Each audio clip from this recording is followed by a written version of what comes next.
우리는 모두 복을 받고 싶습니다.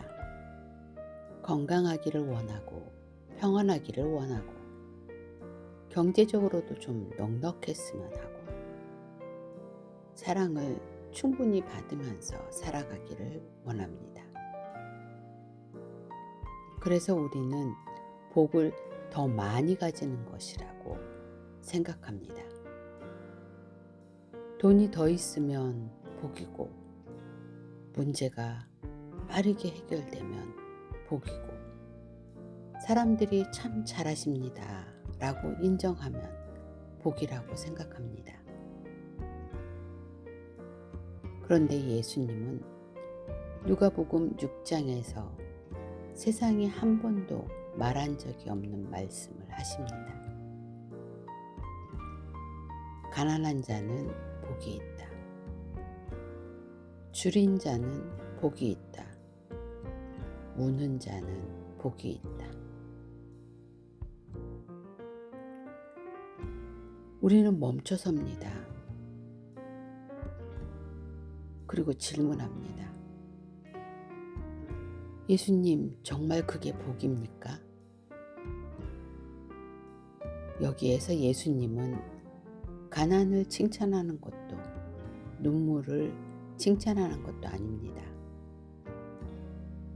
단지 우리에게 예수님은 복이 어디에서 시작되는지를 말씀하고 싶으신 겁니다.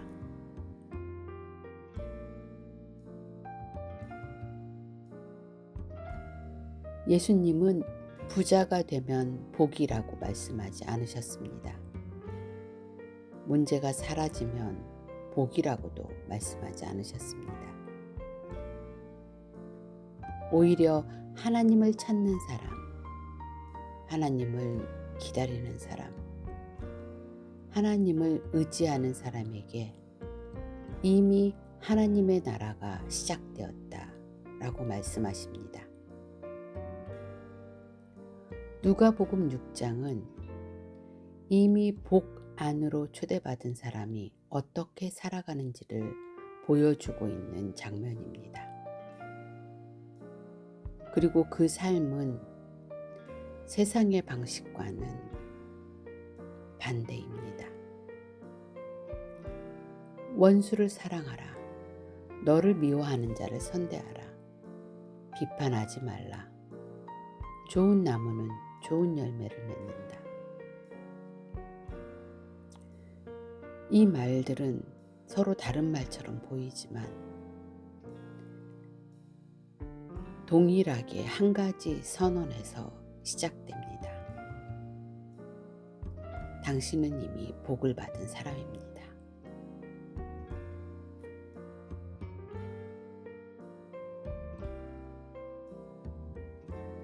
오늘은 예수님이 말씀하신 참된 복이 무엇인지, 그리고 왜 그 복이 주변 환경이 아니라 하나님과의 관계에서 시작되는지를 함께 묵상해 보겠습니다. 예수님은 산 위에 올라가 제자들과 많은 사람들을 바라보십니다. 그리고 가장 먼저 하신 말씀이 있습니다. 복이 있도다. 우리는 이렇게 생각합니다. 열심히 살아라. 먼저 순종하고 그리고 변화되어야 한다. 그러면 복을 받을 것이다. 그런데 예수님은 반대로 말씀하십니다. 복이 있다. 이건 명령이 아닙니다. 선언입니다.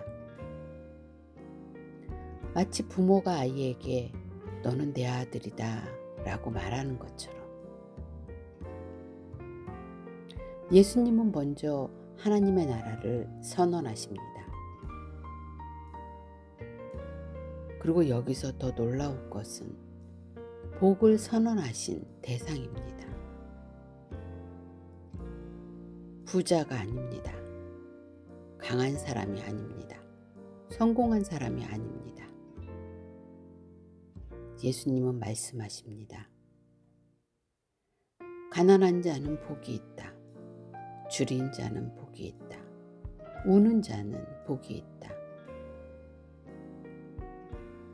세상은 말합니다. 더 가지면 행복하다. 더 높아지면 행복하다. 더 인정받으면 행복하다. 그런데 오늘 예수님은 전혀 다른 문을 여십니다. 복은 많이 가진 곳에서 시작되지 않는다.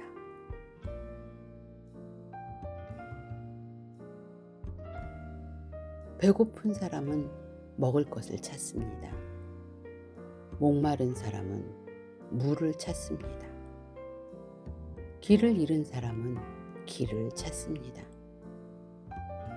예수님은 하나님을 찾는 사람에게 이미 하나님의 나라가 가까이 왔다고 말씀하십니다. 누가복음 6장은 가난을 찬성하고 부를 비난하는 장이 아닙니다. 하나님이 없이도 충분하다고 생각하는 마음과 하나님을 찾는 마음을 보여주는 장입니다. 그리고 여기서부터 예수님은 더 놀라운 말씀을 하십니다. 세상은 사랑하는 사람을 사랑하라고 말합니다.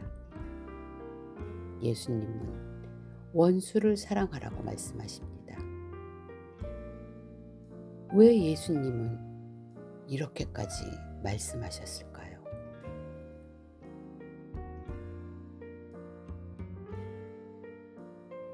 예수님은 말씀하십니다. 너희 원수를 사랑하라. 솔직히 이 말씀은 쉽지 않습니다. 누가복음 6장을 읽는 사람이라면 한 번쯤은 이렇게 생각합니다. 예수님, 그건 너무 어려운 말씀 아닙니까? 나를 미워하는 사람이고 나를 아프게 한 사람인데, 나를 무시한 사람인데. 그런데 예수님은 곧 이어서 이유를 말씀하십니다. 너희가 너희를 사랑하는 자만 사랑하면 무슨 칭찬을 받겠느냐? 예수님은 여기에서 원수를 설명하고 계신 것이 아닙니다. 사랑을 설명하고 계십니다. 세상은 받은 만큼 돌려줍니다. 잘해주면 잘해주고 상처받으면 상처를 돌려줍니다. 예수님은 그것은 누구나 할 수 있다고 말씀하십니다. 그러면서 전혀 다른 삶을 보여주십니다. 오직 너희는 원수를 사랑하고 선대하며 아무것도 바라지 말고 꾸어주라. 왜 그렇게 해야 할까요? 예수님은 복을 얻기 위해서라고 말씀하지 않으십니다. 오히려 이미 받은 복 때문에 가능한 삶이라고 말씀하십니다. 왜냐하면 하나님께서 먼저 그렇게 하셨기 때문입니다.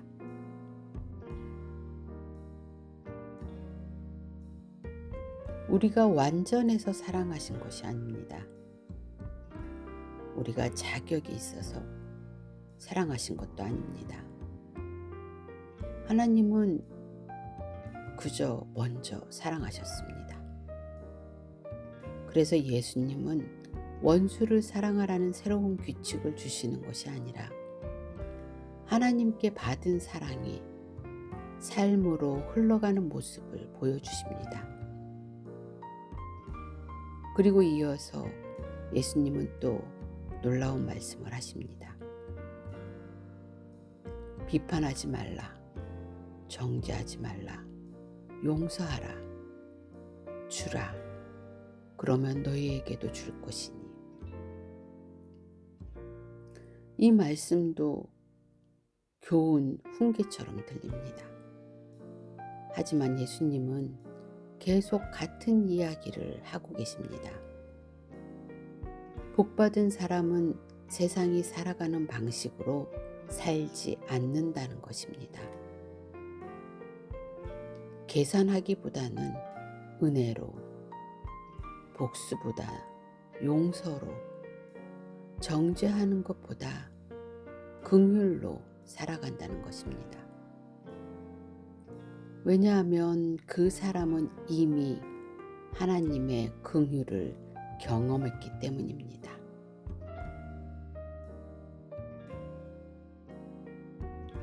이 구절이 중요합니다. 예수님은 착하게 살라고 말씀하지 않으십니다.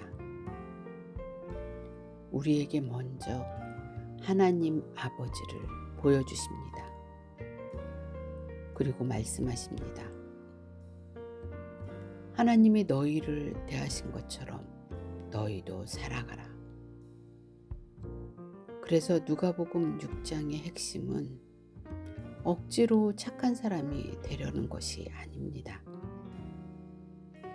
하나님께 받은 것을 흘려보내는 사람으로 살아가는 것입니다. 그리고 예수님은 왜 이것이 중요한지 좋은 나무와 좋은 열매의 비유로 설명하십니다.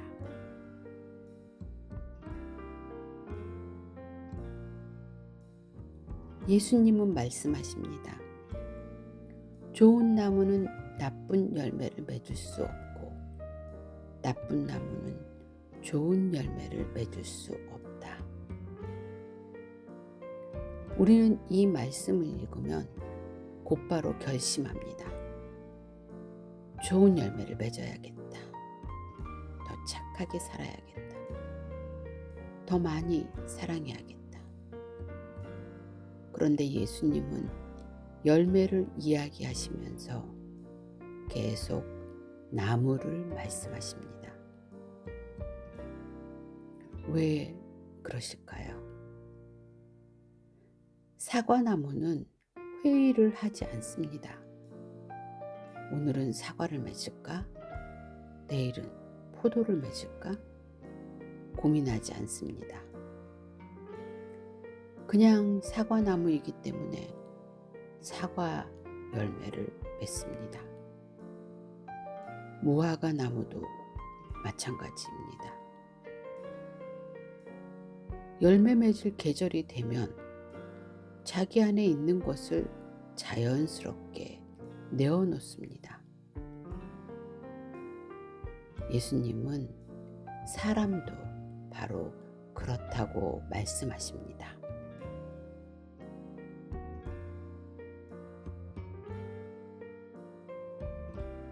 그래서 이어서 예수님은 말씀하십니다. 마음에 가득한 것을 입으로 말함이니라. 이 얼마나 놀라운 말씀입니까? 예수님은 그 말하는 입을 고치라고 하지 않으십니다. 먼저 마음을 말씀하십니다. 우리는 화가 나서 화를 내는 것이 아닙니다. 이미 마음에 있던 것이 밖으로 나온 것입니다. 사람은 갑자기 감사하는 것도 아닙니다. 평소 마음에 쌓여 있던 것이 흘러나오는 것입니다. 그래서 예수님은 우리에게 억지로 좋은 사람이 되라고 말씀하지 않으십니다. 먼저 하나님의 사랑을 받으라고 말씀하십니다. 하나님의 자비를 알라고 말씀하십니다. 왜냐하면 사람은 받은 것을 살아내기 때문입니다. 잘 보십시오. 누가복음 6장은 처음부터 복이 있다로 시작했습니다. 그리고 지금은 좋은 나무 이야기를 하고 있습니다. 우연이 아닙니다.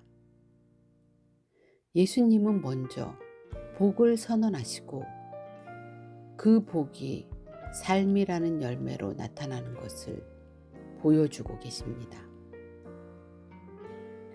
그래서 원수를 사랑하는 것도, 용서하는 것도, 나누는 것도 착한 사람이 되기 위한 조건이 아닙니다.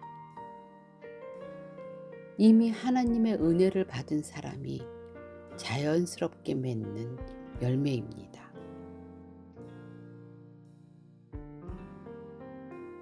그리고 예수님은 이 모든 말씀을 마무리하시며 가장 중요한 비유를 들려주십니다. 두 사람이 집을 짓습니다. 둘 다 집을 짓고 둘 다 비를 맞고 둘 다 강물을 만납니다. 그런데 왜 한 집은 무너지고 한 집은 서 있을까요? 그 답이 누가복음 6장의 마지막에 있습니다.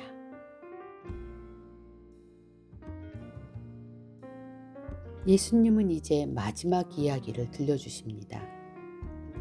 두 사람이 집을 짓습니다. 겉으로 보기에는 별 차이가 없습니다. 둘 다 집이 있습니다. 둘 다 살아갑니다.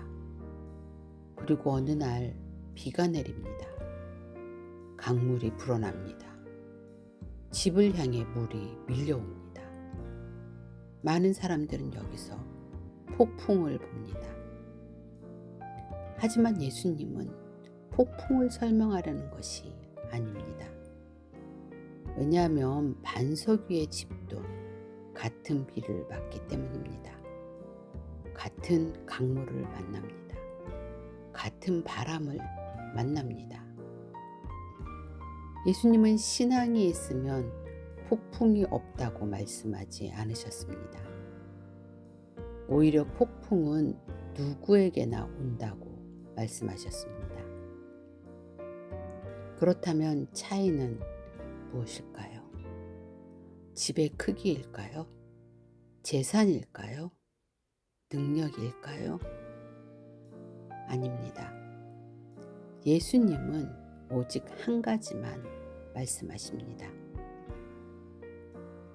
그는 집을 짓되 깊이 파고 주초를 반석 위에 놓았기 때문이다.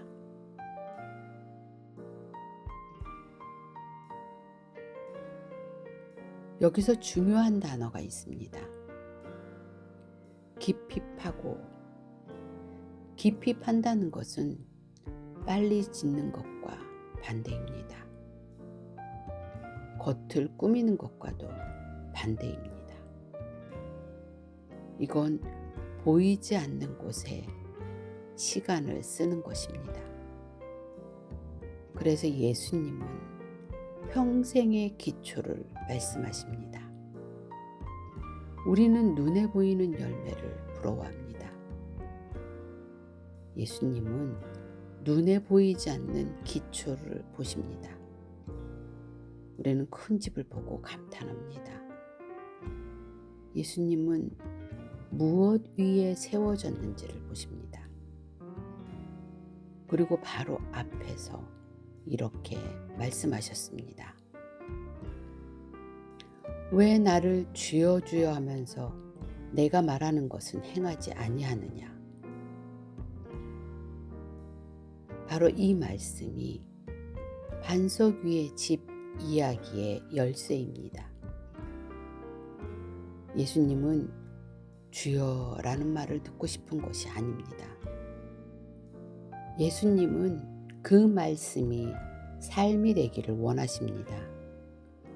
원수를 사랑하라는 말씀도, 용서하라는 말씀도, 자비를 베풀라는 말씀도, 좋은 나무가 되라는 말씀도 모두 삶의 기초가 되기를 원하십니다.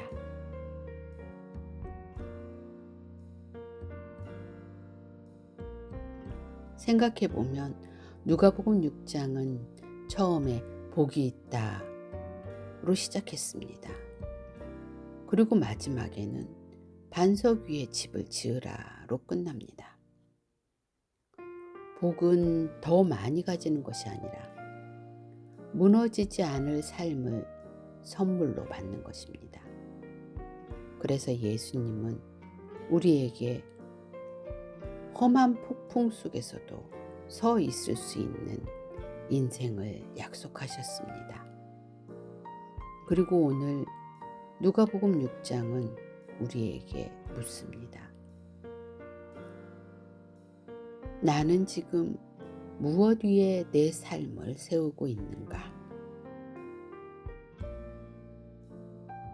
이 질문이 누가복음 6장이 우리에게 남기는 가장 깊은 질문입니다. 오늘 우리는 누가복음 6장을 통해 예수님이 말씀하신 복이 무엇인지 함께 살펴보았습니다. 누가복음 6장은 무너지지 않는 삶의 기초를 보여주는 장입니다. 그 믿음은 실제 삶에서 어떤 기쁨을 만들어낼까요? 다음 누가복음 7장에서 함께 묵상해 보겠습니다. 성경을 삶의 언어로 여기는 인사이드 안쪽입니다. 지금 화면에 보이는 영상을 이어서 보십시오.